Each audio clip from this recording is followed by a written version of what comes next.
ओम नमामि विघ्नविनाशनं गणाधिपं गजाननं प्रसिद्धिसिद्धिदायकं वरप्रदं विनायकं नर्मदापुरं सुविख्यातं रेवाया दक्षिणे तटे सेवाश्रमेषु राजता देवी नर्मदायै नमो नमः। बोलिए दुर्गा महारानी की जय, नर्मदा मैया की जय। हाँ बंधुओं, नवरात्र का आज 9वां दिन है। आज मालूम है सिद्धिदात्री की पूजन की जाती है और ये आपको 9 देवियों का रूपों की कथा और प्रथम शैलपुत्री से लेकर के सिद्धिदात्री तक की कथा, रोज एक देवी की कथा हम आपको नवरात्रि में सुना रहे हैं। और प्रथमा से लेकर के 9वीं तक रात प्रातः रोज सुबह 6 बजे आप सुन रहे हैं। और आज आपको आज 9वां दिवस है। आज फिर चलते हैं, थोड़ा सा दुर्गा सप्तशती का आप पाठ करते हैं। दुर्गा सप्तशती का एक प्रसंग ले लेते हैं। और ये कौन सा प्रसंग है? सुमेधा की कथा सुनिए। देवी भागवत में किस प्रकार से वर्णन है। वो तो मार्कंडेय पुराण की कथा भैया, दुर्गा सप्तशती जो है मार्कंडेय पुराण से ली गई। अब ये जो देवी भागवत पुराण में भी सुमेधा की चर्चा है, किस प्रकार से है वो सुनिए। आज भगवती के चरणों में हमारे ये छंद समर्पित करते हुए हम उनसे प्रार्थना करते हैं, मैया आप इसी प्रकार से सब भक्तों पर कृपा कीजिए। सुनिए आप। जन्मे जय अरु अभ्यास में प्रश्नोत्तर संवाद, शक्ति साधना कौन की किसको मिला प्रसाद। और इस प्रकार से भैया वार्तालाप हो रहा है। कौन कौन का वार्तालाप है? व्यास जी का और जन्मे का। वेद व्यास बोले मृदुबाणी, स्वारोचिस की सुनो कहानी। स्वारोचिस मनवंतर, हाँ वो दिखा तो उसमें दुर्गा सप्तशती में आया है। तो इस मनवंतर की कहानी सुनो कि सुरथ नाम का था एक राजा, और धर्म निष्ठ था सहित समाजा।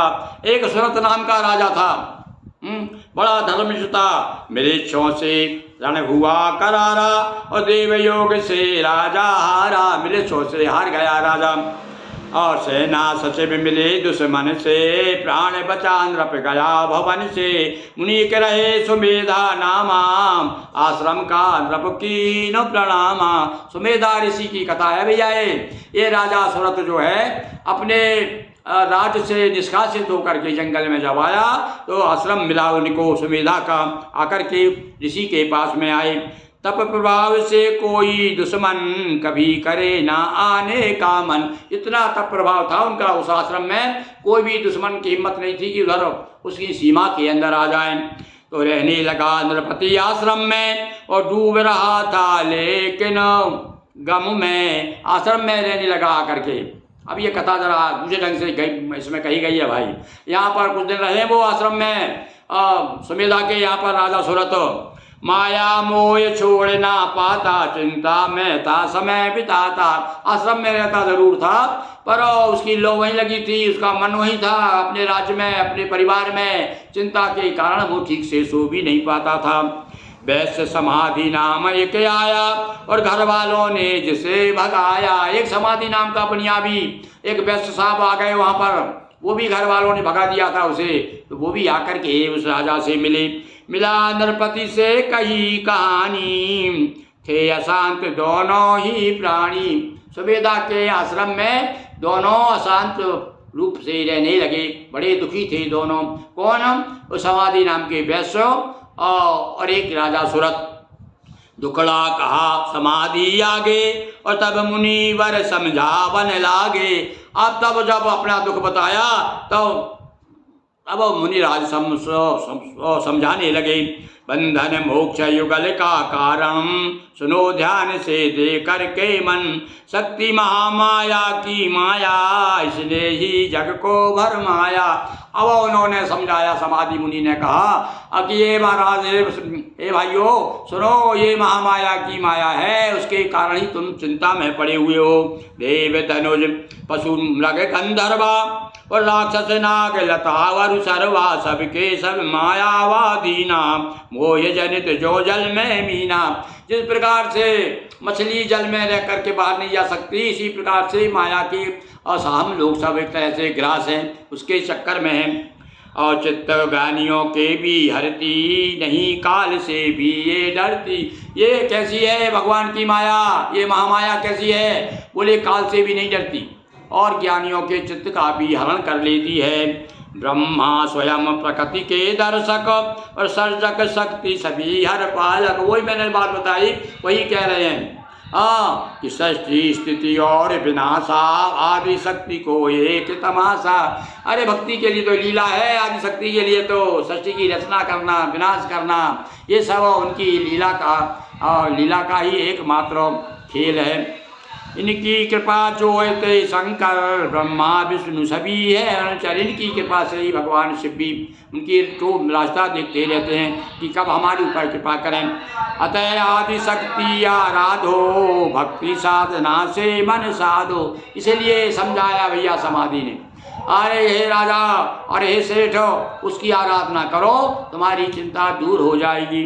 दोनों आदि शक्ति को ध्याकर और सुखा दिया दुख का भव सागर। इन दोनों ने भी भगवती की आराधना करके दुखों का विनाश किया।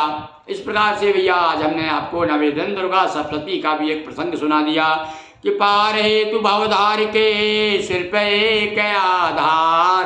फिर से सुनिए, पार हेतु भवधार के, भवधारा संसार रूपी सागर को पार करने के लिए, इस धारा के उस पार जाने के लिए एक ही आधार है। क्या है कि पार हेतु भवधार के सिर पे एक आधार, करे शक्ति आराधना जो है जगदाधार। बोलिए जगदम्बा महारानी की जय, नर्मदा मैया की जय, हर हर महादेव शंभो।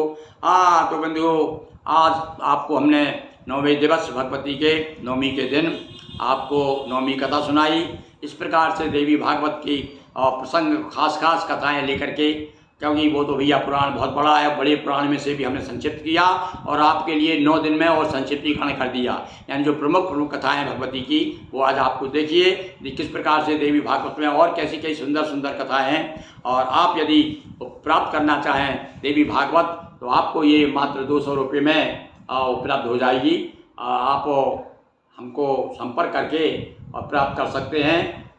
इसी प्रकार से जिस प्रकार से दोहा चौपाई में आपको प्रस्तुत की कथाएँ, इसी प्रकार की कथाएं हैं और ये लगभग 125 पृष्ठ की कृति है जो थोड़ी ही बची हैं और उसके बाद में वितरण बराबर हो रही हैं।